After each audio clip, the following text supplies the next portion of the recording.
नाज़रीन, आप देख रहे हैं गुलिस्तान न्यूज लद्दाख के खबरों के साथ मैं मोहम्मद साग। खबरों की शुरुआत करते हैं एपेक्स बॉडी से। आज एपेक्स बॉडी कारगिल के अंदर है और कारगिल डेमोक्रेटिक अलायंस के साथ मुलाकात कर रहे हैं। इस वक्त एपेक्स बॉडी और कारगिल डेमोक्रेटिक अलायंस के बीच मीटिंग चल रही है कि प्लेटफॉर्म पे आके, और आने वाले वक्त में देखने वाली बात यह आम होगी कि आखिर एपेक्स बॉडी और कारगिल डेमोक्रेटिक अलायंस की क्या मीटिंग के बाद किस तरह की कंक्लूजन निकलता है। फिलहाल meeting tourist facilitation Kargil centre में लगातार जारी है।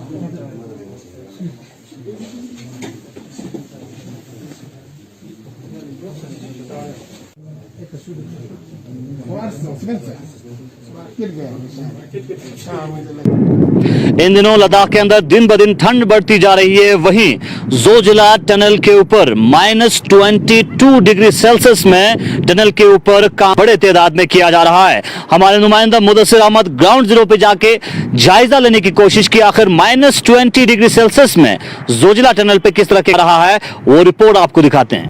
मेरे चारों ओर सफेद बर्फ की चादर और यहाँ का टेम्परेचर अगर आपको बता दूं, टेम्परेचर -22 रिकॉर्ड किया गया है। चूंकि ये वो जगह है जहाँ पे इस वक्त न कि सिर्फ लद्दाख को, पूरे जम्मू कश्मीर को और पूरे हिंदुस्तान को इसका इंतजार है कि कब लद्दाख के जोजिला टनल पर सुरंग होगी।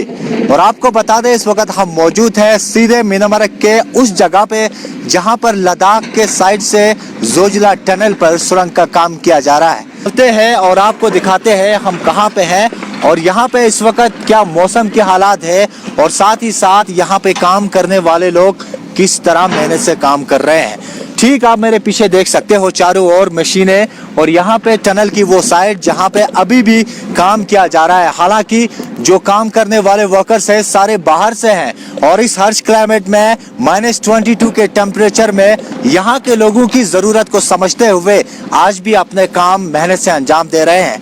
लेकिन आपको बता देंगे, साथ ही साथ इनसे जानने की भी कोशिश करेंगे कि क्या यहाँ पे काम करना मुमकिन है। और इस वक्त ऐसे टेम्परेचर में जहाँ पे ठंड से लोग इस वक्त घरों से बाहर निकालना मुनासिब नहीं समझते, वहाँ पे लोग लद्दाख को दुनिया के साथ जोड़ने वाली सुरंग जोजिला टनल पर काम कर रहे हैं। मेरे पीछे आप देख सकते हो, ये वो साइट है जहाँ पे जोजिला टनल की सुरंग करनी है। थोड़ा आगे बढ़ते हैं और देखते हैं मशीनें जो है यहाँ पे लगातार काम कर रही हैं, और आमला जो है वो पूरी तरफ से अपना काम अंजाम दे रहे हैं। खासकर लद्दाख के लोगों की 70 साल पुरानी लॉन्ग पेंडिंग डिमांड रही थी, जिसपे इस साल सीजन में ही सेरेमोनियल ब्लास्ट किया गया। उसके बाद से काम शुरू किया गया और आज भी काम यहाँ पे लगातार जारी है।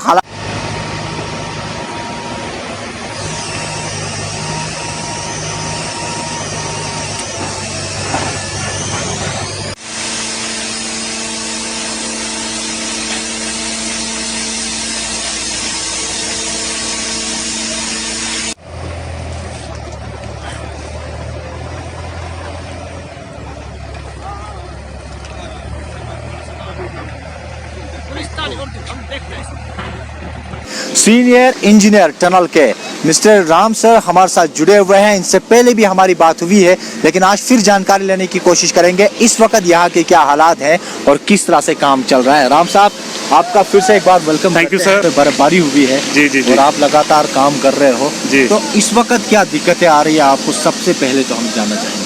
देखिए सर, दिक्कतें तो कुछ खास नहीं है। टेम्परेचर थोड़ा एक्सट्रीम है यहाँ पे, फिर भी अभी हमने -20 डिग्री तक रिकॉर्ड किया हुआ है यहाँ पे। बाकी थोड़ा सा मशीनरी स्टार्टिंग में थोड़ा दिक्कत कर रहा है, पर फिर भी हम कोशिश कर रहे हैं।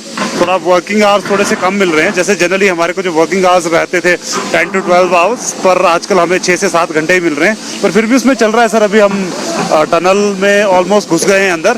तो हमारा टारगेट है कि कम से कम इस वर्किंग सीजन में मिनिमम 30 मीटर तो हम करें ही, और उसके लिए हम तैयारी भी कर रहे हैं। हमने कुछ एडवांस इक्विपमेंट्स और भी मंगवा रहे हैं। कि अब कब तक यहाँ पे काम कंटिन्यू रहेगा?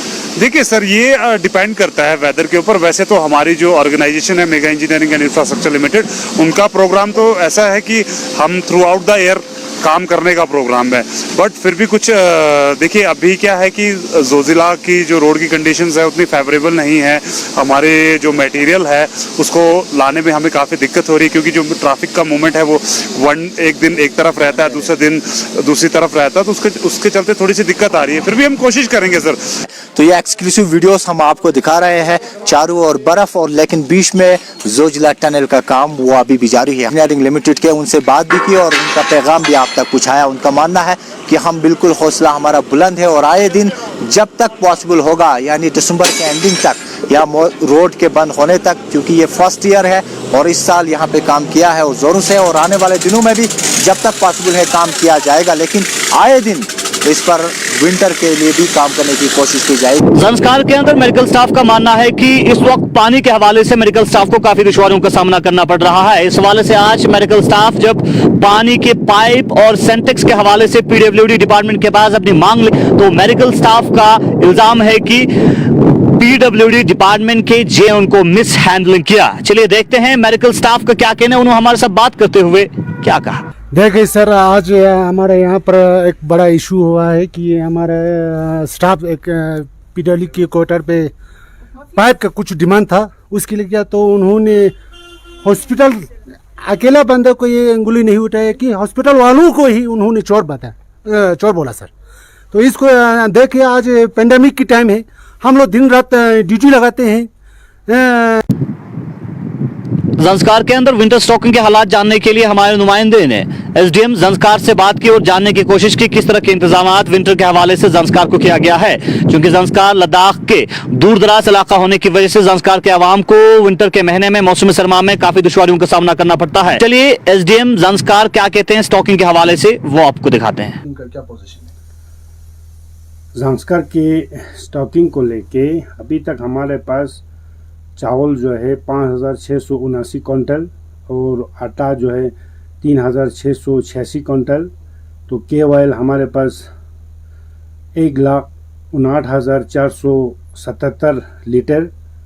तो LPG gas 3,800, LPG gas Indian वाला हमारे पास 3,085, डीजल हमारे पास 2,500 litre, petrol OIC 9,000 litre, diesel OIC 5,000 litre, petrol हमारे पास 6,000 लीटर।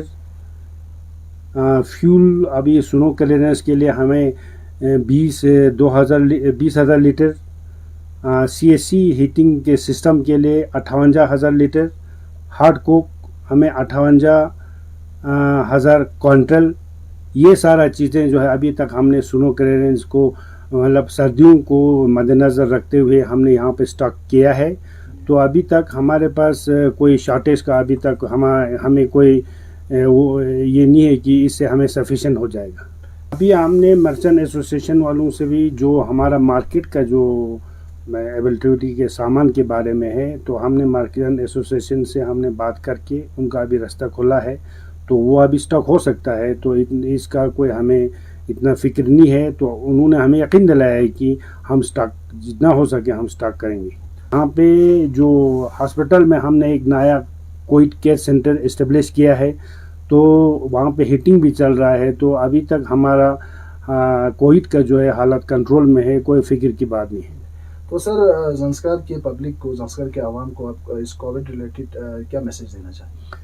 संस्कार आवाम को मेरे तरफ से एक इस्तिदा है कि एक अपील है उनको, जो है अभी हमारा फेस्टिवल ये लोसर वगैरह आने वाला है, तो उनमें एहतियात बरतने की ज़रूरत है, क्योंकि पब्लिक गैदरिंग कम करें। तो हमने यहाँ पर रिलीजियस लेवल पे सिविल सोसाइटी के लोग भी इसमें लगे हुए हैं। हमारी तरफ से भी बार बार उनको हिदायत किया जा रहा है कि गैदरिंग कम करें, क्योंकि सर्दी की वजह से जो है ये कोविड फैल सकता है और हमारे यहाँ पर रास्ते बंद होने की वजह से हमारे यहाँ इंतज़ामात भी तो आगे पीछे हम कम रहेगा। तो इस वजह से मेरा लोगों से यही अपील है कि लोसार को जो है अपने घर में मनाएं, गैदरिंग ज़्यादा ना करें। भारतीय जनता पार्टी के यूनियन टेरिटरी लद्दाख के मीडिया इंचार्ज मोहम्मद हसन पाशा ने लेफ्टिनेंट गवर्नर से मुलाकात की है और कारगिल के हवाले से बहुत सारे इश्यूज लेफ्टिनेंट गवर्नर साहब के सामने रखा है।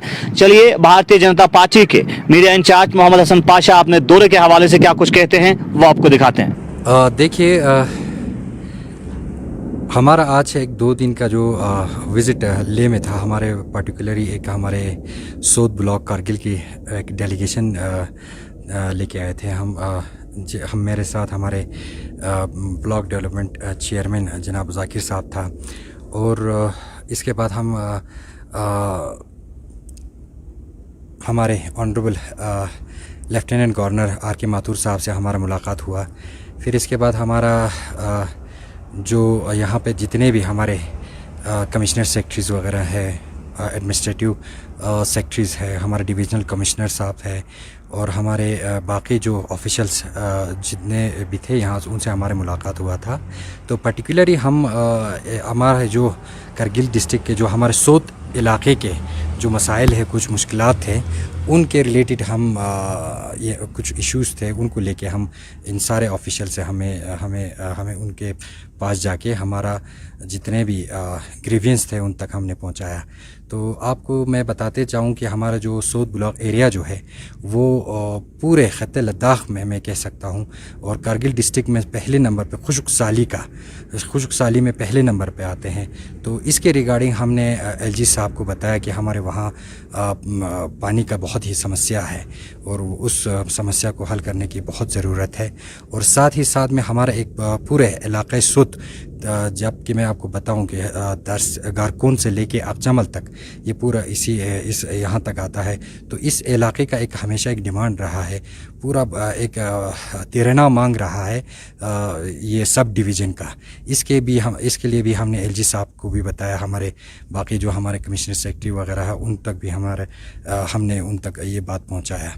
और साथ ही साथ में हमारे कुछ और भी मसाइल थे जैसे एजुकेशन को लेके, हेल्थ सेक्टर को लेके, टूरिज़म को लेके, इन विषयों पे भी हमने हमारे जो कंसर्न हमारे जो कमिश्नर सेक्रेटरीज़ वगैरह थे उन तक हमने ये बात पहुंचाया।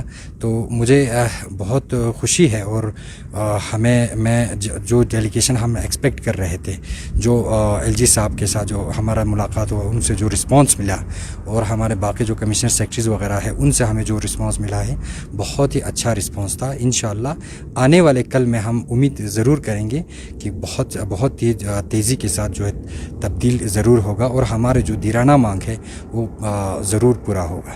चलिए आज के प्रोग्राम में इतना ही, कल फिर मिलेंगे लद्दाख से लद्दाख की खबरों के साथ। अपने मेज़बान मोहम्मद इसाक को दीजिए इजाज़त। खुदा हाफिज।